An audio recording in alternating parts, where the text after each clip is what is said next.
Hello भाई लोग, welcome back to another video. आज बोरुटो के नया चैप्टर जो आया है उसके ऊपर हम डिस्कस करने वाले हैं और एक फैन थ्योरी सच भी हो चुका है। So let's start the show.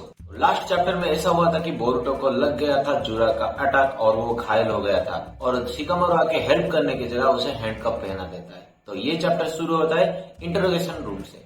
Room के अंदर है कोनोहामारू और पुराना इबिकी जो दिखने में खतरनाक दिखता है। जस्ट रूम के बाहर है शिकामारू जो लॉर्ड एट है और दो एल्डर सुन रहे हैं अपने रूम में बैठ के। बोरुटो होश में आता है तो सामने देखता है कोनोहामारू को। कोनोहामारू पूछता है तो नोटिस कर लिया तेरे हैंडकफ्स लेटेस्ट है, वो अमाडो का बनाया हुआ है और तेरा ये फ्लाइंग रेजिन और कितना भी साइन कर ले उससे तू बच के नहीं निकलने वाला है। अगर तू छुड़ाने की कोशिश करेगा तो अपने हाथ तोड़ बैठेगा, इसीलिए कुछ भी कोशिश मत कर। बोरुटो अपने बारे में पूछने से पहले पूछता है कि गांव के सब सही है ना, सब ठीक ठाक है ना। कोनोहामारू बताता है कि कुछ शिनोबी को चोट लगा है और इनोशिका जो साथ ही साथ सारादा भी सब ठीक ठाक है, कोई चिंता की बात नहीं। इनोजिन वापस रिकवर भी हो चुका है। नेक्स्ट पैनल में इनोजिन को दिखाया जाता है जहां पर इनो उसके माँ वो भी खड़ा है और साकुरा उसे हील कर रहा है, मतलब वो टोटली हील हो चुका था। उसके चक्रा फ्लो बस रुक गया है, उसे बस फ्लो करने के बाद वो ठीक ठाक हो जाएगा। हिमावारी भी बहुत खुश है। देन कोनोहामारू पूछता है, डायरेक्ट पॉइंट पे आते हैं, तुझे बहुत कुछ पूछना है। सबसे पहले बता जो विलेज में अटैक की वो सब कौन है और सारादा हिमावारी भी टारगेटेड क्यों है। और एक बात, ये सब सिर्फ ये लोग ही नहीं बल्कि अमाडो भी सुन रहा है और साथ ही साथ आइडा डायमंड वो अपने घर में ही बैठ के आइडा के पावर के जरिए देख रहे हैं। उनके पास ही कावाकी बैठा है। आइडा डायमंड और कावाकी को बताता है कि बोरुटो का इंटरोगेशन शुरू हो चुका है। डायमंड कावाकी से पूछता है अब तेरा क्या होगा कावाकी अगर बोरुटो सब कुछ सच बोल देगा। एक्चुअली तुम दोनों ऑपोजिट साइड हो। अगर ये बात गांव में सबके चारों तरफ फैल गया और तूने होकागे को छुपा के रखा है, पता चल गया तो क्या होगा। वैसे भी मुझे नहीं लगता वो बिलीव करेंगे, फिर भी तुम क्या करेगा, क्या सोच रहा है। आइडा डायमंड को चुप रहने के लिए बता रहा है, ये इसके बारे में मत बोल भाई, उसे वो बुरा लगेगा, उसका है ना बॉयफ्रेंड है। बाकी बोलता है देख अगर वो जो भी बोलेगा वो कोई भी बिलीव नहीं करेगा और ऊपर से सेवंथ होकागे को जो जिस कारण के वजह से मैं छुपाया हूँ वो कारण नहीं चेंज होने वाला है। कभी भी वो आउट ऑफ कंट्रोल हो सकता है, मतलब मोमोशी ओवरटेक करेगा और मोमोशी आएगा तो फर्स्ट सेवंथ होकागे को मारेगा। बट उससे पहले हमें ये सब उससे उगलवाना होगा कि शिंजू कौन है जो अभी अटैक किया, ताकि हम उसे डिफीट कर सकें। बोरुटो बताता है ये ह्यूमनॉइड फॉर्म है शिंजू का, जो भी डिफर किया गया है वो क्लोग्रिम से, वो पेड़ बने बैठे हैं, उनका ही चक्रा रिफ्लेक्ट हो रहा है। अभी जिसके साथ लड़े वो सास्के का रिफ्लेक्ट कर रहा है, मतलब सास्के अभी ट्री बन चुका है और मैंने मोइगी का भी ट्री बना हुआ देखा है और उसका ह्यूमनॉइड शिंजू है मासुरी। कोनोहामारू सेंसेई तुम सतर्क हो जाओ क्योंकि मासुरी का टारगेट भी कोई है, उसे वो डिवर करना चाहता है, वो कोई और नहीं तुम ही हो। उस टेंटेल का ओरिजिनल पर्पज है किसी ओसुकी को डिवर करना और डिवाइन ट्री में बदलना, उसके बाद उसके रूट्स सारे प्लैनेट में बिछा के और उसके सारे प्लैनेट के जितने भी ह्यूमन है उनके चक्रा एब्जॉर्ब करके चक्रा फ्रूट डिवोर करेंगे।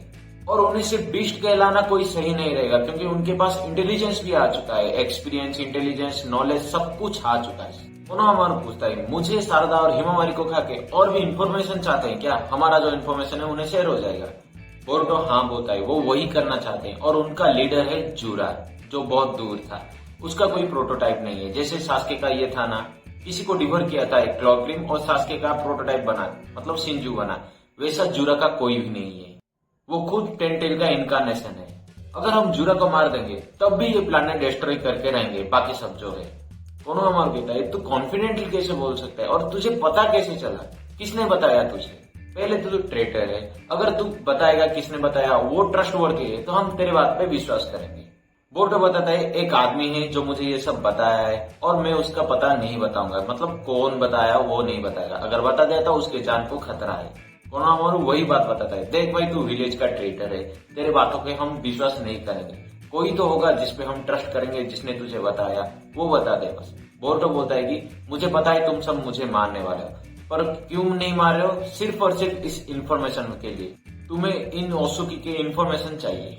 ये सब सुन के दो एल्डर में से वो बूढ़ा बताते कि ज्यादा उछल कूद मत हो भाई, वैसे भी जो सिचुएशन है हम उन मॉन्स्टर को नहीं छोड़ने वाले हैं, अपने पूरे ताकत स्ट्रेंथ लगा के उस मॉन्स्टर को तबाह कर देंगे, मार देंगे। और दूसरी बात, तू भी एक ट्रेटर है और तुझे यहाँ से जिंदा छोड़ देंगे ये सोचना ही मत, बहुत टॉर्चर करेंगे, तू कुछ भी बोल ले, तेरे बातों पे कोई भरोसा नहीं है। इसके बाद दूसरा एल्डर जो बैठा था जो बुढ़ी वो बताता है, देख भाई मैं तुझे साफ साफ बता रहा हूँ, डायरेक्ट पूछ रहा हूँ और अपने क्लियर हार्ट से बताना, अगर सही बताया, ठीक ठाक बताया तो इंस्टांट मार दूंगा, सफरिंग नहीं करूंगा। साफ साफ बताना, एक ही बार पूछूंगा, तूने 7th होकागे को क्यों मारा और रीजन क्या था। इस क्वेश्चन के बाद शिकामारू शायद पास्ट में सोच रहा है जो पहले बोरुटो से बात किया था। वो सोच रहा है कि अगर तू कावाकी को नहीं मारना चाहता है नारुतो को लेके तो ऐसे ही फॉल्स एक्यूज रहने दे और जो भी होगा देखा जाएगा। वैसे भी कावाकी बहुत गलत काम किया है, उसके बारे में हम देखेंगे, पर ऐसा ही रहेगा तो हम उसे वापस बैक कर सकते हैं, शायद कुछ तो निकाल सकते हैं, पर तब तक तुझे कोई ना कोई मारने के लिए तुला रहेगा। तेरे जान को खतरा भी है। और बोरुटो बताते हैं आई डोंट केयर भाई, मुझे कोई फर्क नहीं पड़ता। और मैं वैसे भी पहले से यही सोच रहा था। शिकामारू खुद भी सोच रहा है कि मैं उस पर भरोसा कर रहा हूँ, क्या ये सच में उज़ुमाकी बोरुटो है? अगर है तो मुझे हर हाल में बचाना होगा उस रूम से, क्योंकि इंटरोगेशन रूम में इविकी तो मार देगा भाई पक्का। फिर बोरुटो मुंह खोलता है, बोलता है मैंने किसी को नहीं मारा, कोई 7th होकागे नहीं, वो जिंदा है और उसके वाइफ भी एक सेफ प्लेस में है।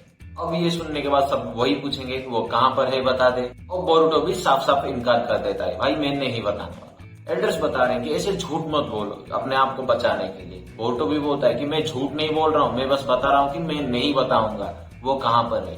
और अब शुरू होता है असली इंटरोगेशन। एक एल्डर बताता है कि तू मरना चाहता है क्या, ऐसे बता रहा है। और इवी क्या आता है, भाई तू अपने आप को समझता है क्या रे। और दूसरी तरफ शिकामारू इनो से बात करता है कि मुझे प्राइवेटली बात करा दे वरना वो मर जाएगा। इनो साफ साफ इनकार कर देता है, देख भाई होकागे बोल रहा है या फ्रेंड बोल रहा है, मैं हेल्प नहीं करने वाला हूँ। इविकी अपना काम कंटिन्यू कर रहा है, वो बोल रहा है कि तुझे अब प्रॉपर इंटरोगेशन दिखाता हूँ, एक काम कर तू साफ साफ बता दे होकागे कहाँ है लास्ट टाइम, वरना तुझे ऐसे मौत दूंगा कि कुत्ते की मौत मारेगा ना। वो एक सेकंड भी नहीं रुकता है, बोरुटो के हेड को लेके सीधा टेबल पे पीट देता है। एक बार नहीं 2 बार भी मारा होगा। और फिर एक पंच उसके पेट पे, तूने होकागे को मारा है इसीलिए मैं 3 साल से इंतजार कर रहा था तुझे मारने के लिए। और एक पंच नहीं, फेस पे, मुंह पे, सब पे मारता है भाई, बहुत मारता है।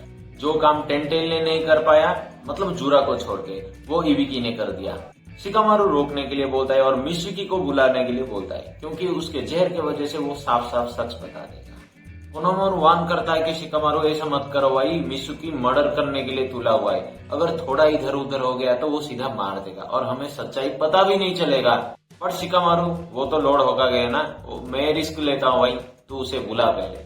ये सब डायमंड आइडा कावाकी सब देख रहे हैं, वो क्या कर रहा है वो भी हैरान है। फिर मिसुकी आता है, इंटरोगेशन रूम में जा रहा होता है कि उसके हाथ को पकड़ लेता है शिकामारू, देख इमोशन में मत आ, मैं जो बोल रहा हूँ वही कर, जो होने वाला है सही होने वाले, मेरे पे भरोसा रख। बेसिकली समझाता है मिसुकी को। जैसे ही मिसुकी एंटर करता है, बोरुटो उसे चिढ़ाता है, वो बोलता है तू इनफ बेवकूफ है भाई, तेरे से बड़ा बेवकूफ नहीं देखा और तू अभी भी अपने सन को ढूंढ रहा है। और इतना ही काफी था मिसुकी को गुस्सा दिलाने, वो डायरेक्ट सेज मोड बन जाता है और सीधा उसके मुंह पे मारता है बोरुटो के। बट ये बस दिखावा था भाई, एक स्नेक भेज के उसके जो पासवर्ड हैंडकप था ना वो डिजिटली था, वो 4 डिजिट के पासवर्ड था, वो पासवर्ड डाल के उसे अनलॉक कर देता है, मतलब बोरुटो को फ्री कर देता है। इतने में इविकी आके पकड़ लेता है मिसुकी को पीछे से और बोरुटो सीधा फ्लाइंग राइजिंग और भाग जाता है। बस पासवर्ड ही नहीं खुलता है बल्कि बता देता है उसका केप और मतलब स्वॉर्ड कहाँ है वो भी बता देता है बोरुटो को, कौन से रूम में है और 2 गार्ड भी है वो भी बता देता है। तो फ्लाइंग राइजिंग सीखा है, तुझे बताने की कोई जरूरत नहीं, वो मार्क किया होगा ऑलरेडी, ऐसे थोड़ी ना टेलीपोर्ट ऑटोमेटिक हो जाता है गोकू की तरह। बट बोरुटो जाने से पहले पता था कि मैं तुम्हारे तरह हॉस्टाइल नहीं को ऐसे मारने में तुला रहूंगा, बल्कि जो भी चाहिए इन्फॉर्मेशन मैं तुम्हें भेजता रहूंगा और तुम पे डिपेंड करता है कि तुम कैसे हैंडल करते हो। हैंडकप को निकलते हुए देखते हुए इविकी सोच रहा है कि आमाडो का बेकार तरीका से बनाया टोटली इसे रिजेक्ट कर देना चाहिए, यह बिल्कुल घटिया तरीके का हैंडकप था। बट कोनोमारू सही सोच रहा है, इविकी और उसे ही पता था, इनके अलावा 8th होकागे को ही सिर्फ पता था उसका 4 डिजिट पासवर्ड, मिसुकी को कोई ही राज नहीं। बट उसे क्या पता था शिकामारू ने उसे 4 डिजिट पासवर्ड दिया था, जैसे एंटर किया था ना उसके हाथ में दे दिया था, एक्चुअली शिकामारू ने ही दिया था। और मिसुकी की तो उसका डेड अगेंस्ट है, वो क्यों उसे छुड़वाएगा। फिर वो रूट अपने केप और छोड़ लेता है, वहां पर 2 गार्ड को बताता है कि ये तुम्हारा कोई गलती नहीं है और फिर चला जाता है। मिसुकी सॉरी बोलता है कोनोहामारू को और कोनोहामारू भी बताते कोई बात नहीं, ये लॉर्ड होकागे का स्ट्रेटेजी था। एल्डर्स भी बता देंगे ये क्या हो गया, हमारे पास बहुत ही मौका था उसे मारने के लिए, बहुत अच्छा मौका था। और शिकामारू भी सॉरी बोलता है, बट एल्डर्स बता देंगे जो भी होगा तुम्हें ही देखने वाले हो। फिर शिकामारू को अपने चैम्बर में दिखाया जाता है सुट्टा मारते हुए। इतने में एंट्री करता है सुमिरे और सारदा। सारदा पूछता है कि बोरुटो के साथ क्या कर रहे हो इंटरोगेशन रूम में। और शिकामारू बता के वो भाग गया तो बकबक मत कर। इतने में एक कॉल आता है, कहाँ से? नसेंट विलेज से कांकुरो का कॉल है। कांकुरो बताता है कि बहुत दिनों से तुझसे बात नहीं किया हूँ, पर सैंड विलेज में एक मुसीबत आई है। गारा को किसी ने हराया है और साथ ही साथ उसके सन इन लॉ सिंकी को भी। वैसे भी जो सिंकी है वो ट्री बन चुका है और दोनों जिंदा है, गारा और सिंकी दोनों जिंदा है और मुझे कोई चारा नहीं दिख रहा है, तेरा हेल्प चाहिए और बाकी जितने भी डिटेल्स है तुझे भेज दूंगा। फिर दिखाया जाता है वो टेंटेल के जो ट्री था ना उसके अंदर, जहां पर जुरा और बाकी सब खड़े हैं, एक नया शिंजू क्रिएट हुआ है। लास्ट चैप्टर में जो क्रिएट होने वाला था वही क्रिएट हुआ है। वो कोई और नहीं, वो सिंकी का ही शिंजू है, उसका नाम रियू है।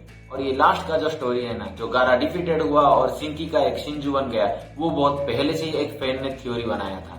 हमें लगा वो कोई झूठ है। वो बताया था कि जब यहाँ पर अटैक किया था हिदारी और जुरा मिलकर, वहां पर मासूरी गया था और वहां पर गारा के अगेंस्ट लड़ा था और वहीं से सिंकी का वो लेके आ गए थ्रोन शोर। हमें तो लगा था ये बस फैन थ्योरी है, पर सच में वो गए थे। ये था पूरा चैप्टर का डिटेल्स। बहुत सारे हिडन डिटेल्स आने वाले हैं, उस पर थ्योरी वीडियो आने वाला है। और वीडियो कैसा लगा वो कमेंट करके बताना और ये चैप्टर भी कैसा लगा वो भी कमेंट करके बताना। तब तक के लिए